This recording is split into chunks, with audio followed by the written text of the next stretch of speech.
com o Ricardo Carriço para Jornal Viva Cidade. Caríssimo Ricardo, comecemos pela tua vida antes da representação. Que potencialidades tiraste, aproveitaste do curso que fizeste em Design de Interiores e Equipamentos Gerais?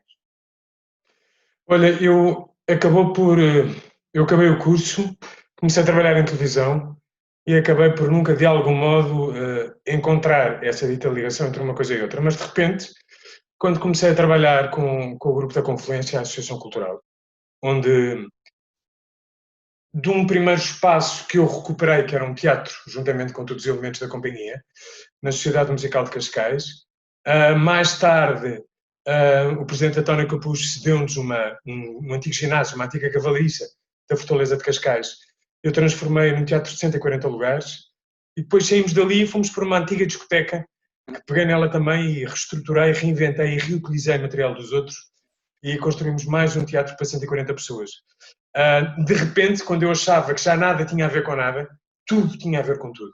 E é engraçada a forma como todos estes mundos e estes universos tocam, e de repente skills que tu tinhas e que achaste que não tinham importância nenhuma, de repente todos eles fazem sentido e todos eles coincidem e fazem conexão uns com os outros. Exato, há sempre mais valias, não é? Que se cruzam, transversais.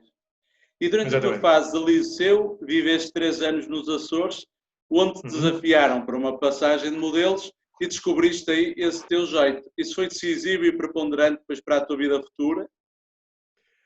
É aquela história, quando tu no início vais fazer um desfile para os teus colegas que são finalistas, para ajudá-los a ganhar umas massas e não sei o quê.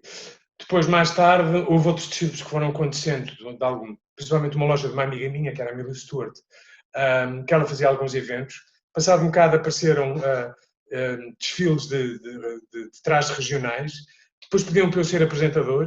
Quer dizer, de repente os mundos começaram a aparecer e eu, sem nunca dar conta, a uma dada altura eu recordo-me que a própria Milu virou-se para mim e diz-me: quando voltares para o continente, vai à procura. Vai à procura de uma escola de manequins, tu tens jeito. Porque as coisas estavam a começar a acontecer todas cá no continente.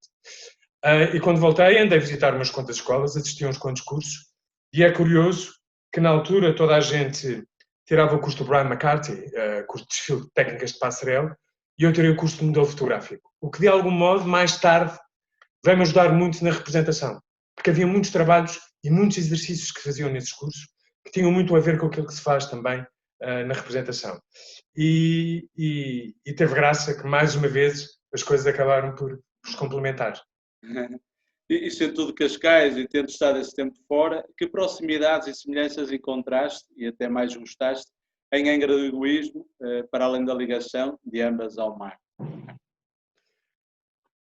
Cascais é a terra da família, não é? Onde eu tenho amigos de infância e onde conheço aquilo de les a les, como as palmas das minhas mãos. E em miúdo éramos os pequenos vagabundos que nos metíamos em todo lado, no meio das rochas, em casas abandonadas, no Parque Machado Carmona, e fazíamos as nossas aventuras.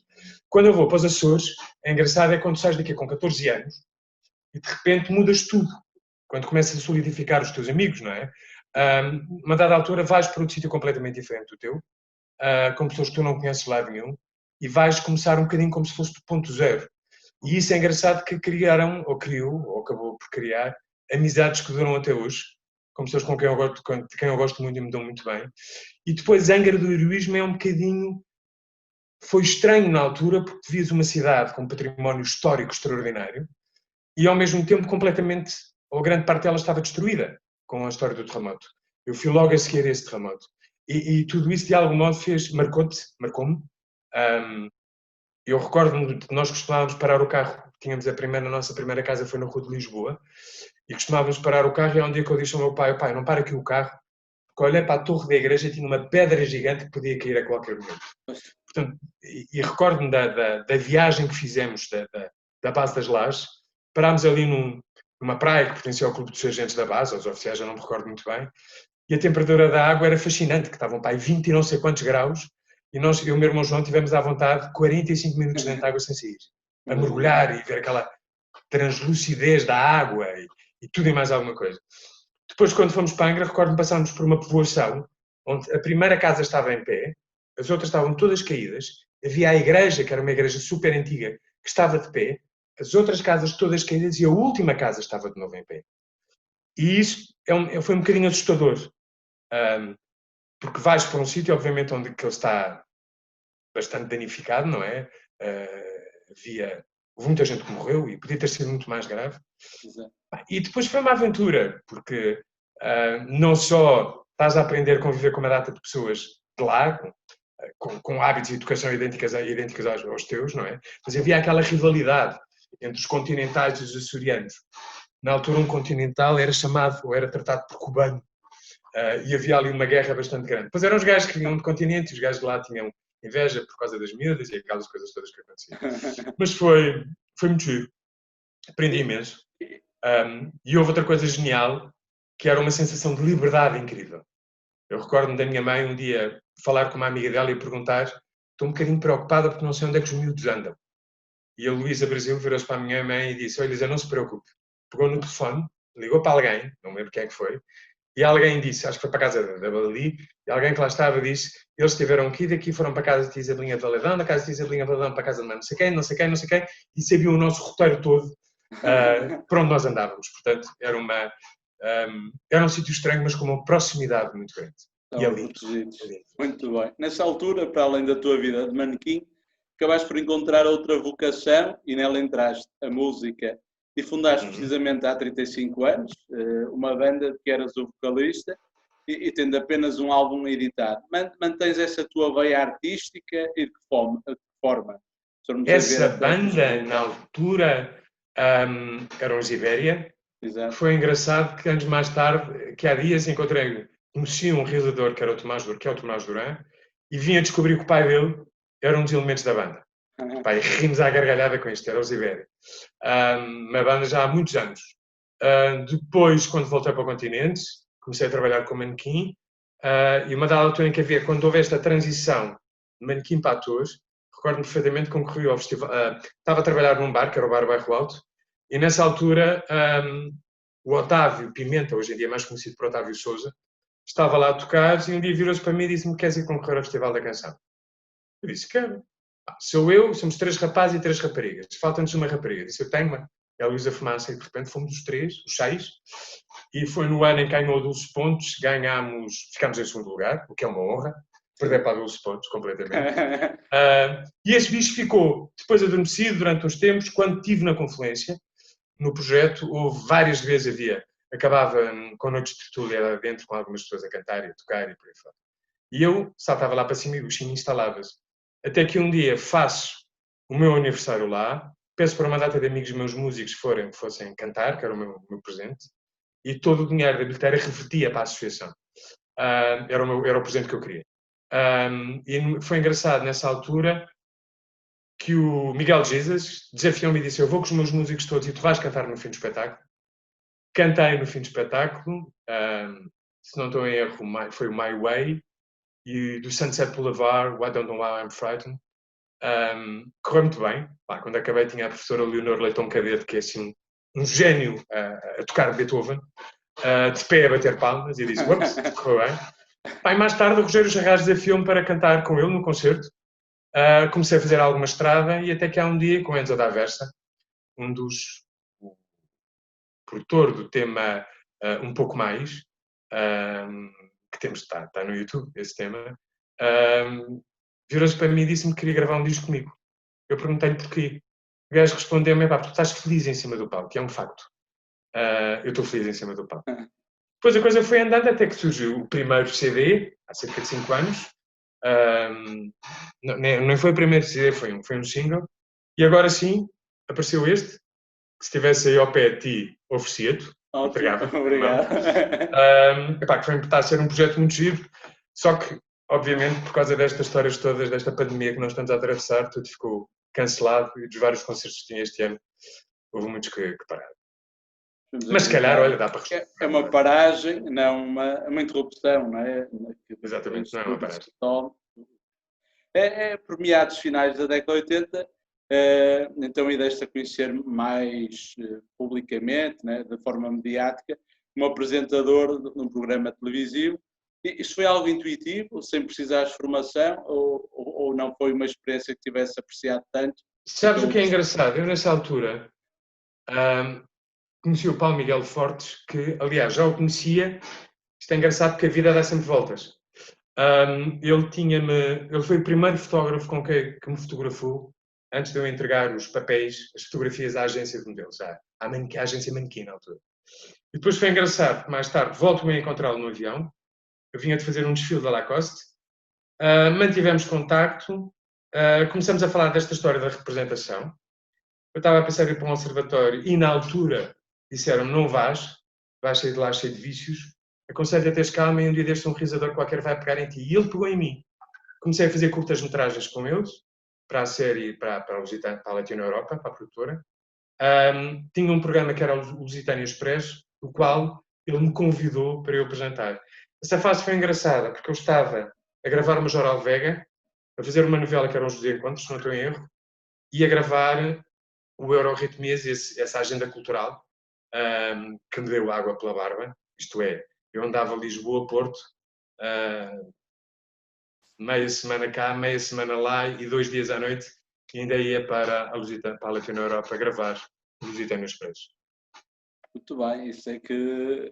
E sentes falta dessa adrenalina? Porque calhar agora não sei se há assim tantos trabalhos ou em simultâneo. Olha, essa adrenalina vai acontecer neste momento, a partir já da semana que vem, porque vou começar a gravar a novela e posso-te mostrar. Isto é o que eu tenho que pôr na cabeça para a semana. Só isso. Grave praticamente todos os dias. E já agora, depois a gente já vai entrar aí. Consideras que isso ficou positivamente na memória das pessoas, o facto dessa experiência de apresentador? Sempre que és convidado para apresentar alguns eventos, espetáculos e outras iniciativas, as pessoas gostam de ti também como eu acho que sim, se não gostassem não me convidavam, não é? E talvez por essa felicidade que dão só a cantar, mas também a colocas de outras formas, quando estás em palco, seja a fazer... Eu tenho uma maneira muito própria e minha de ser. E não há dúvida, acabo por... Eu gosto muito de improvisar. E como tenho um bocadinho a noção do espetáculo, de como é que se faz, a minha atenção não está só no público, mas está em tudo aquilo que está à minha volta. E se calhar, para algumas pessoas é uma segurança, penso eu. E quando me chamam, dizem exatamente isso. Epá, é tão bom que estás cá. Normalmente tu safas isto tudo. E é um bocado ter a noção disso, de como se faz e como sei como se faz. Acabo por ter alguns skills a mais e que me dão essa tranquilidade quando estou a apresentar o que quer que seja. Fantástico. Exemplo disso aconteceu, por exemplo, nas galas de eleição da Miss Portuguesa, assim designada depois de Miss Portugal, 2018 e 2019, ambas no município de Gondomarense. E como este é um jornal local, pergunto o que é que achaste e como é que descreves tanto o Parque Urbano de Rio Tinto como a Casa Branca em Garamir, foram os lugares onde se realizaram estes certames. O que é que achaste? Para já, qualquer sítio que tenha uma coisa ao pé que se chama Rio é lindo. Não é? É bonito. Achei o parque muito engraçado, porque antigamente eu lembro-me de ir ao Porto e aquilo era uma zona um bocadinho morta. E de repente vimos que há uma recuperação urbana incrível e que se criam ali espaços que basicamente é para toda a gente. Isso é muito bom. Passa o metro ali. Exatamente. O Porto deu um grande salto nos últimos anos e está uma cidade extraordinária. E todos os arredores, não há dúvida, acabaram por beneficiar com isso e ganharam muito, muito mesmo. O que eu acho de todo o resto, para além disso tudo, eu acho que há um calor humano muito grande no Norte. Que eu costumo dizer que as pessoas do Norte são muito mais genuínas que as pessoas cá do Sul, ou aqui do Centro.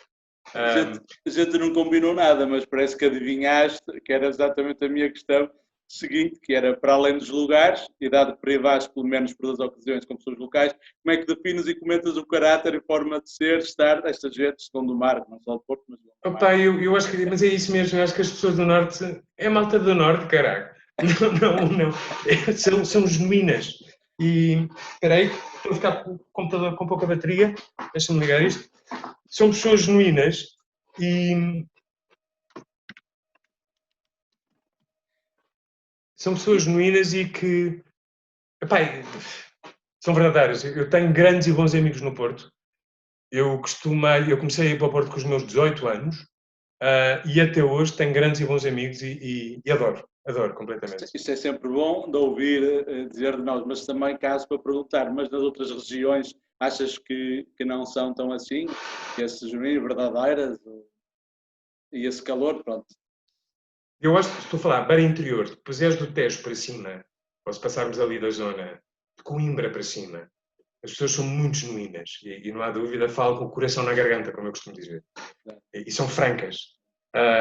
Eu sinto que as pessoas de Lisboa, há pessoas também boas, é um facto, mas já estamos muito na história da capital e há defesas normais que as pessoas têm. Para o sul, todas as zonas interiores, as pessoas acabam por ser genuínas e serem francamente simpáticas e muito, muito acolhedoras, mas isso é típico nosso de portugueses. Nós somos francamente acolhedores e somos genuínos e gostamos de nos dar aos outros. Mas agora, não há dúvida, aquilo que se sempre diz, a malta do Norte é a malta do Norte e é uma diferença. Desculpem lá. Mas ainda sentes a rivalidade de haver Norte-Sul, como se calhar já houve há mais tempo, e até mesmo na televisão já sentia-se mais, não só entre clubes ou futbolísticos, se calhar entre outras áreas, sentir esta diferença, esta disputa, mesmo que saudável, entre Norte-Sul, Porto, Lisboa, não, ainda sentes?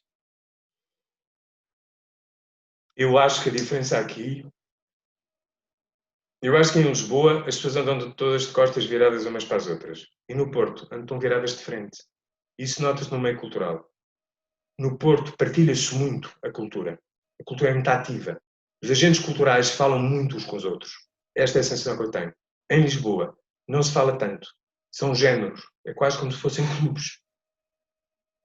Não digo mais nada. E mesmo nesta altura da Covid, achas que isto não, esta paragem, as pessoas ao confinar, permitiu também alguma reflexão e pelo menos ninguém se pode queixar, que se queixávamos de antes, que era a falta de tempo, ou tempo se calhar para reestruturar, pensar, achas que isso não ajudou agora então a encontrar caminhos, ainda por cima que a cultura, não só a cultura, mas também a cultura bate fundo, não é? Estás a falar o quê? De caminhos alternativos que ajudem a sobreviver com isto? Sobreviver e a poder vir um bocadinho à moda de cima, não é? Não é que a cultura se calhar não tenha estado sempre, foi se calhar às vezes desvalorizada. O problema é que a cultura é sempre um mal menor, não é? Sempre que existe uma crise, quem sofre é a cultura. Eu, se calhar, o que eu sinto hoje em dia é que devia haver uma legislação relacionada com a nossa área, com a nossa profissão. Não existe. Deviam haver muitas coisas que, obviamente, pudessem dar mais segurança aos atores. Depois, também não sou muito apologista que a cultura tenha que ser 100% subsidiada pelo Estado. Não tem. Acho que devia haver aqui outros meios, outras alternativas, tornar a licença ou a lei do mecenato mais flexível para que esses apoios possam acontecer com mais facilidade. E isso, para mim, tornava tudo mais fácil. Porque depois, isto é uma história muito grande, que se nós começarmos a desenrolar isto e a levantar o véu, há muitas coisas que, a meu ver, não estão corretas e que deveriam ser corrigidas e reorientadas. Então, mas basicamente é isto. Deveria haver uma legislação sobre a nossa profissão. Voltando então atrás, que voltar atrás é falar do presente, não é? Logo no início dos anos 90 começaste a representar em séries televisivas, telenovelas e teatros. Podemos dizer que te reencontraste na tua maior paixão? Eu não me reencontrei, eu descobri. Reencontrar no sentido com as outras coisas que foste fazendo, não é? Mesmo próximas. Eu acabei de descobrir, porque eu já inclusive, enquanto manequim, esta relação com o público era uma coisa muito, muito forte. Enquanto os desfiles nós hoje em dia assistimos e vemos os manequins para a frente e para trás e nem sequer olham para o público, no meu tempo nós éramos obrigados, pediam-nos para nós olhar para o público, pediam-nos para nós seduzirmos o público. E recordo-me perfeitamente alguém nos dizer: as pessoas têm que sonhar, que gostariam de ser iguais a vocês. Portanto, vocês têm que estar bem, têm que sorrir, têm que comunicar. Os espetáculos em si, ou os desfiles, numa dada altura chamavam-se shows de moda. E esses shows eram verdadeiramente shows, porque às vezes nós estávamos a desfilar e estávamos a trabalhar a 20 manequins, imagina, e 20 bailarinos, onde de repente nós tínhamos que puxar pelo corpinho, literalmente, porque senão éramos apagados completamente por eles. E os desfiles acabaram por ter, a uma dada altura, uma encenação muito grande, chegavam a ter uma coreografias muito marcadas, e isso era Isso, obviamente, acabou por ser motivador para mim, para que mais tarde esta ligação e este relacionamento com o público, com os palcos e todo o resto, para já era mais fácil, porque eu já tinha essa experiência, mas fosse mais fácil, é um facto. Eu também exprimi dessa forma para querer dizer que como tivesse sentido ainda mais peixe na água, porque ao seres ator, pelo menos a ver pelos resultados, não é? Entre as décadas completas, contas já com 44 produções televisivas e integras o elenco em 12 filmes. Por isso, daquilo que é sabido, sabemos mais do que se calhar, a tua vida de manequim, de modelo. Eu digo que se calhar esta foi, de tudo o que fizeste, realmente foi cereja no topo do bolo, não é? E a minha paixão, completamente, é representar. E parece-te muito ou é ainda pouco para o que ambicionas e olhando para a excelência, por exemplo, do decano dos atores portugueses, o nosso querido Rui de Carvalho, ainda em ação nos 90. O Rui de Carvalho é daquelas pessoas que é extraordinário. Para já é um ator excelente, é um ser humano de mão cheia. Incrível. É um facto, ele é o avô de todos os portugueses. É uma pessoa extraordinária, mesmo. Depois, para além disso, é um ser humano fantástico. E depois é engraçado que a minha formação foi com os atores todos da geração do Rui de Carvalho. Eu aprendi com o Armando Cortês, com a Manuela Maria, com o Carlos Daniel, com o Canti Castro, sei lá, com tantos outros, percebes? Que eu aprendi aquilo que é a verdadeira humildade de um grande ator. E é isso que às vezes me encanita um bocadinho, ver algumas pessoas assim um bocadinho arrebitadas, e de repente olho para um senhor, para um Rui de Carvalho, e é daquela grandeza e daquela generosidade, como, sei lá, ele e tantos outros, que ainda felizmente temos o prazer e o gosto de os poder ver na televisão. E ainda aprendes algo, depois de teres aprendido com ele há 30 anos, ainda continuas a aprender algo e a beber algo Aprendemos todos os dias. Muito bem. Sei que ultimamente vamos passar aqui para um momento, mas sei que ultimamente já tens falado sobre isto, não é assim tão fácil, mas pronto, se estiveres à vontade e quiseres, sobre o Pedro Lima, depois conheces-o há 35 anos e até foste seu padrinho na representação, além de teu vizinho, e agora substituí-lo nas gravações da nova telenovela. Pronto, a minha questão é, depois de tanto teres pensado nisto, de termos sido contigo, naturalmente, e com todos os que o conhecíamos, ainda te surgem no teu âmago quaisquer questões e dúvidas? Tu ainda estás perplexo quando te dá para pensar, não é? Porque há sempre sinais de coisas que certamente a memória de Pedro está presente e para quem era amigo, não é? Que se recorda de coisas que viveu. Ainda te fica assim algo... Há uma coisa que se chama profissionalismo, e desculpa a frieza como te respondo isto, que te obriga a criar um distanciamento para contigo e toda a equipa. A uma dada altura, tu guardas as tuas memórias, guardas as tuas recordações, mas a vida continua. E não podes estar permanentemente agarrado a algo do passado. Por isso é que eu digo, para mim, a melhor forma de homenagear é substituí-lo, sim, com todo o gosto. E espero fazer um excelente trabalho, e esse excelente trabalho que eu quero homenagear o Pedro. Agora, a vida segue. E nós temos que ter a frieza também, de certo modo, de deixarmos um bocadinho algumas coisas para trás, porque senão não nos é possível estarmos a fazer o que é que seja se estivermos permanentemente agarrados ao passado. E perguntando de outra forma, a conclusões, além desta, que dizes e bem, é que chegaste perante este cenário, que o Pedro apenas é um rosto mediático de tantos rostos desconhecidos que sofrem do mesmo mal e que ninguém fala ou ouve falar deles. Eu não estava à espera que esta conversa fosse para esse lado. Eu já acho que às vezes é bom darmos um bocadinho de descanso e paz às pessoas, à família e a quem nos rodeia. E estarmos permanentemente a falar da forma como tem sido falado ultimamente, cansa. A pergunta, podes repetir a pergunta outra vez? Eu só estou a fazer é que a questão da depressão, não é? É um problema de saúde mental. Repara, o problema... Pronto, então vamos direto ao assunto. Ok, a minha questão é precisamente esta. Quem conhece, a gente vê e sabe que não é só do Pedro, porque o Pedro infelizmente, eu concordo perfeitamente contigo, é por ser uma figura pública, acabou por haver muitos de comunicação, pronto, não deixar respirar, não só famílias e amigos, pronto, viver um bocadinho o devido luto que é necessário ali naquela altura, mas também vimos, não quero dizer que seja positivo, mas nas redes sociais, às vezes reações de dizerem, pronto, e gostavam muito de Pedro, o Pedro entrava em casa as suas dias, e sempre com aquele sorriso, e depois ficava assim, epá, como é que ninguém se apercebeu, nem quem está próximo, mas isto parece que é normal, não era só do Pedro, é normal da A própria pressão é penetração. silenciosa. A Exatamente. pressão é silenciosa e se nós não estivermos atentos, ela pode evoluir para vários lados.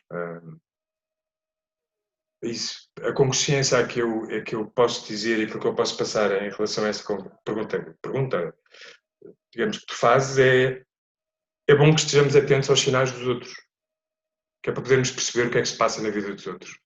E se calhar isto está-nos a obrigar a fazer isto, assim como este confinamento que estamos a ter, está-nos a obrigar a olharmos um bocadinho mais uns pelos outros, em vez de estarmos a ver todos de costas uns para os outros.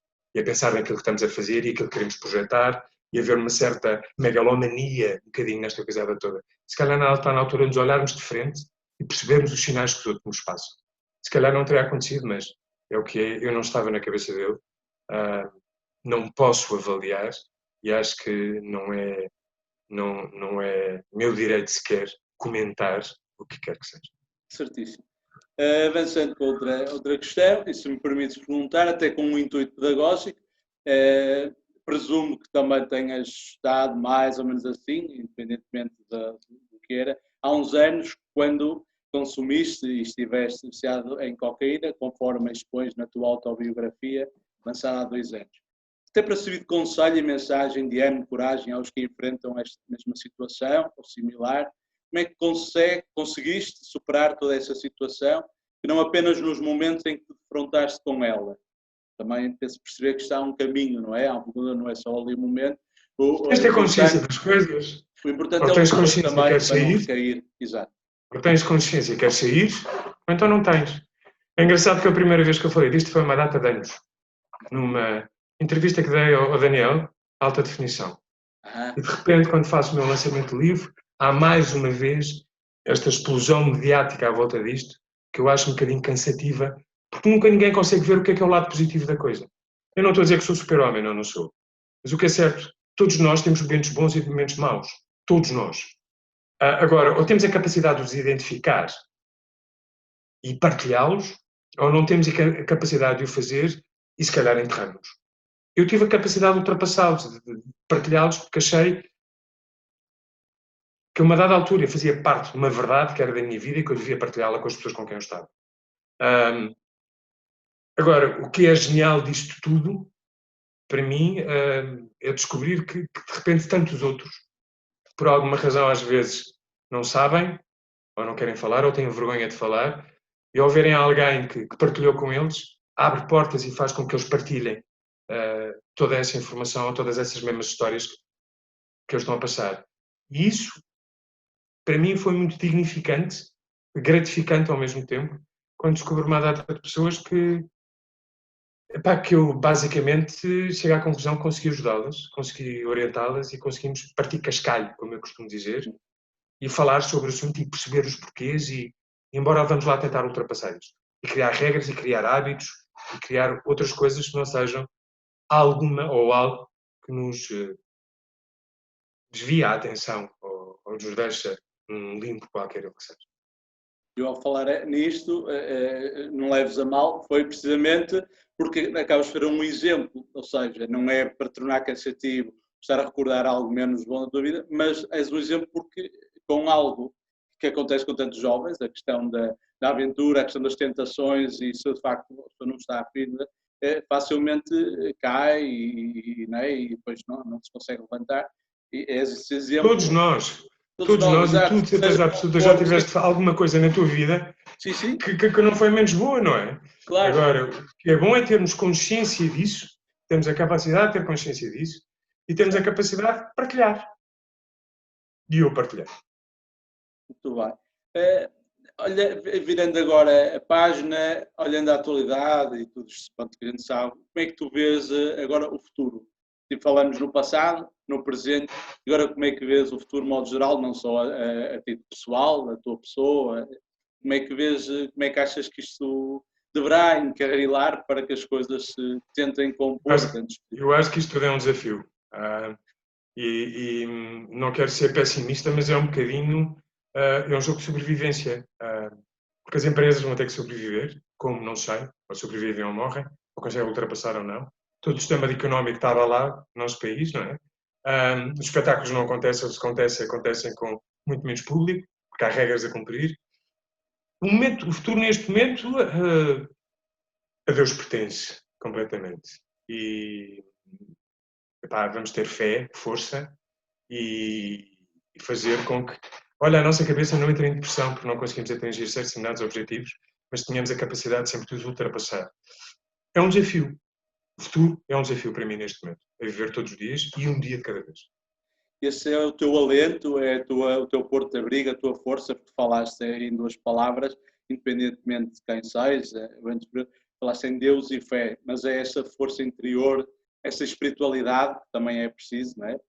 Que te faz... Tem que ser alimentado. Tem que ser alimentado, e tu fazes isso regularmente, também te assumes como uma pessoa crente, ou não? Eu assumo como uma pessoa crente, eu tenho a minha fé. Não é uma fé tão praticante, digamos assim, como muitas das pessoas, mas tenho a minha fé e acredito que algo mais existe acima de nós. Mas isso é a cabeça de cada um. E a mim dá-me a minha força, sim. Mas a fé só existe verdadeiramente se tu lutares por ela. Não podemos dizer que temos fé e ficarmos sentados à sombra da bananeira, à espera que as coisas aconteçam. A fé existe, mas exige que tenhas luta, tenhas vontade de triunfar e tenhas vontade de seguir em frente. E assim é o que resulta.